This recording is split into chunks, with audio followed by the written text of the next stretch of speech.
So my E46 is kind of a garage queen these days. I mostly drive the E90, but I just happened to be out driving the E46 and the cooling system blew up on me.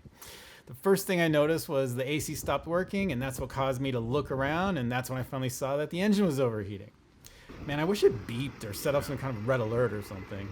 Anyway, I was able to pull into the parking lot of a do-it-yourself center, which is ironic, and I called for AAA to come tow me home.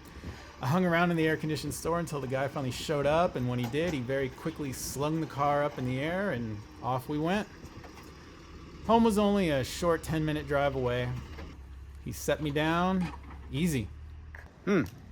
Leaked something in the driveway when I was driving it in, but we're home now. Dolt, she's peeing something, guys. Oh man. Well, let's get that splash panel out of the way and see what's happening. Well, I got the old radiator pressure tester out, and I'm gonna pump it and try to see what's what here. Okay, so I cannot get it to build pressure, which means that there's definitely an active leak somewhere.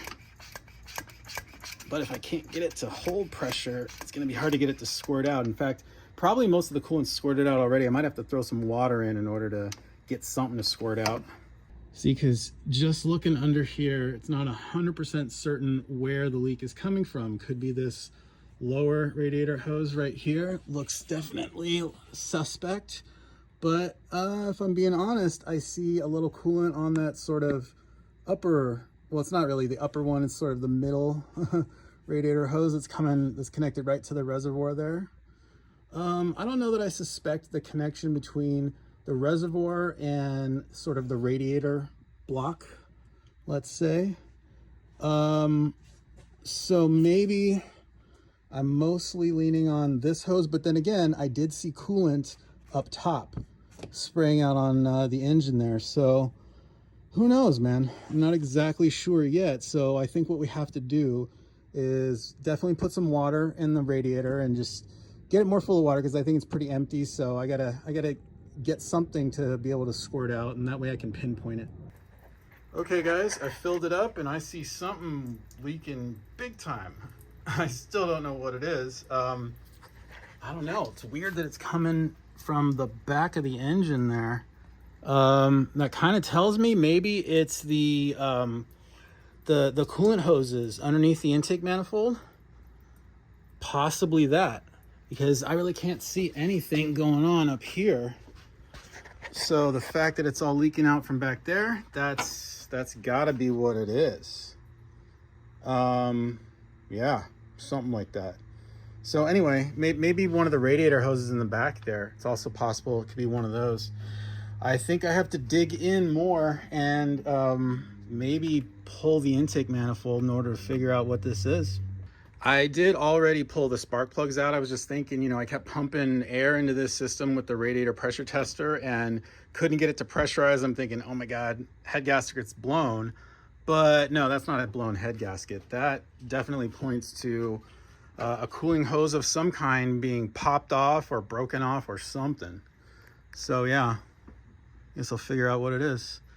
All right, guys, I have the intake manifold out, and it is looking to me, ooh, we see coolant right there. It's actually looking to me like this upper coolant hose, the one that goes into the head, split down on the bottom here. You see how it's all wet down there? So yeah, I'm thinking that if I pour some water into this reservoir, we're gonna catch it leaking out again. So let's do that. Let's check it out, because it happened before. Oh, yep, there it is. You see it? Major leakage. That whole coolant hose just split right in two, man. Look at that big seam right down the bottom there. Wow, that sucks. That's kind of a new one for me.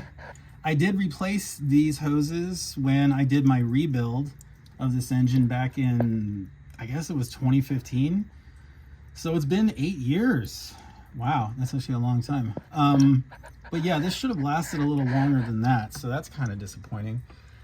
But yeah, I guess it is what it is. So I will order some new lines. I'll just replace both of them because, you know, you might as well. And yeah, that's that's all it was. So I guess I'm happy with that. You know, at least it's not a whole blown head and all that stuff. So I got a box of parts in finally. Got a new coolant reservoir. It's been a number of years since I last replaced this. Might as well, you know, they go bad, they get brittle. While the system's open, might as well replace it. Got some O-rings for the Vanos. I see my Vanos is leaking. I think it is anyway. It's either that or it's the cam sensor. So I'm just gonna replace those O-rings, might as well. You know, when I did the rebuild, I don't remember if I replaced some of these heater lines that that are in there for the heater. So I just got those. They weren't that expensive. Throw those on. And these are the two hard coolant pipes. I'm not going to do the upper and lower hoses because, you know, those definitely know have been replaced. So one recommendation I have is to go with OEM parts whenever you can, or at least the OEM brands. You can get the same branded parts for cheaper usually, but if you get like a knockoff brand or go as cheap as possible, like on eBay or Amazon or something, you're gonna get parts that, you know, just won't last. And that might be what I did back here with these pipes. I'm gonna find out when I take them off. This one is Febby Bilstein, but that is definitely a good brand. I believe that's the original brand of these, but don't quote me because I don't know for sure. But yeah, try to go OEM if you possibly can, if it's, you know, if it works out in your budget. So guys, it looks like these are both like Topaz brand hard coolant pipes. Yeah, not quite sure. Yeah, they both broke off on the tips here when I pulled them off, but that's just kind of par for the course, you know, when they've been in there for quite a few years. So that is not that unusual, but it's definitely, you know, unusual for them to split like that. So that's why I say buy the OEM brand if you can. I've got almost everything put back together here. It was super hot last night and I kind of forgot to put the oil dipstick tube in. So I probably have to remove this guy and this guy, put those back in. I think I got to torque down the spark plugs, get all that buttoned up, but pretty close to having everything put back together now. Some other interesting things I've found is that this power steering line is, it's been leaking and it's been caking up with oil and dirt all along here. I did replace all these lines. I did a whole refresh kit and I used the OEM kind of clamps, but I don't know, maybe I just used the slightly wrong size and it's just not clamping as well as it should. So I'm going to remove those and I'm going to replace them with ring style clamps because those I can really torque down and get them super tight and hopefully prevent this from leaking. I did notice weeping and oil along here, so I did order a new O-ring for right here. I'm going to replace that O-ring just to make sure. And let's see, I noticed some leaking down around here. I don't know for sure if it's the Vanos solenoid or the cam sensor, but I bought the O-rings for both, so I'm just going to replace those. Might as well. Yeah, so I think the valve cover gasket is fine. So yeah, I'm just gonna replace those O-rings and that should be it. So here is a much better view of this oil leak that I was talking about right here. You can see all the oil all over the hose right there. And you can see it's also on the Vanos and the Vanos solenoid, which is this guy right here. Right here is where it unscrews and there's an O-ring in there. And that definitely looks to me like the source of the leak. And the cam sensor is right here. And I don't think that is leaking. And as I recall now, I think I did replace the O-ring on that. So yeah, no big deal. Buying another O-ring is only a couple, you know, $1 or $2, something like that. But yeah, I'm gonna unscrew this Vanos solenoid right here, change that O-ring, and yeah, hopefully I'll wipe off the oil and all that stuff. Hopefully that will solve the leak. So as you see, I did finish putting everything together and I had to stop because I couldn't replace the O-ring on this thing because I couldn't unscrew it. It takes a 32mm wrench and the 32 that I have just wouldn't quite get in there. It's just at the wrong angle. I could have cut it and welded it and made sort of a kind of 90-degree offset wrench, but I decided not to do that and instead I bought a crow's foot wrench, 32mm on Amazon. and that's going to go right there, and it'll let me get it with a socket wrench. So I will do that, replace the O-ring there so it stops leaking. But it did leak on this lower hose, and it seems fine, but I'm going to replace it anyway because I had the time. I went out and I got a new one, and then I also got the lower hose, which I don't know if I filmed that or not, but I didn't have a replacement for that, so I just threw a new O-ring in the existing one and put it back on. I was gonna run with it, it would have been fine, but I just decided to replace it anyway. And then I got a new lower hose right here. But I did not get another upper hose because I do remember replacing this somewhat recently. Can't remember why, but this one's pretty new. So I'm gonna leave that one. And I'll get all that done and get the coolant in it, and we'll finally be done. So that is what it looks like when you unscrew it, and the O-ring is right there. Just get a little pick tool or a small screwdriver, pry it out, and replace it. Okay, so a minute ago I did say to you that I replaced the O-ring on one of the ends of this long hose right here, and it occurs to me you guys might have been wondering how I was able to do that. It's with this right here. It's a whole O-ring kit that I bought off somebody on eBay just to replace every O-ring on every coolant hose that you have if you ever need to. So that's a really good thing to have. I have one of these for the E46 and then obviously one for the E90 as well.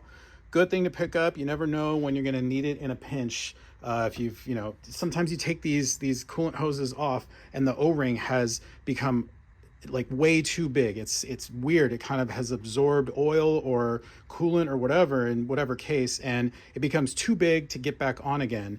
So you definitely need a replacement in that case.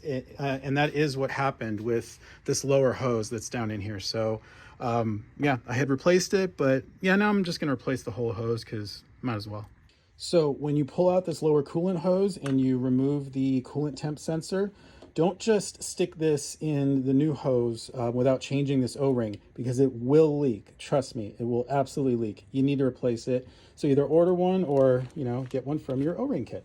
Well, I got the car put back together, refilled with coolant, turned it on, and it's leaking. Leaking everywhere, man. All over, down here. Oh, fun.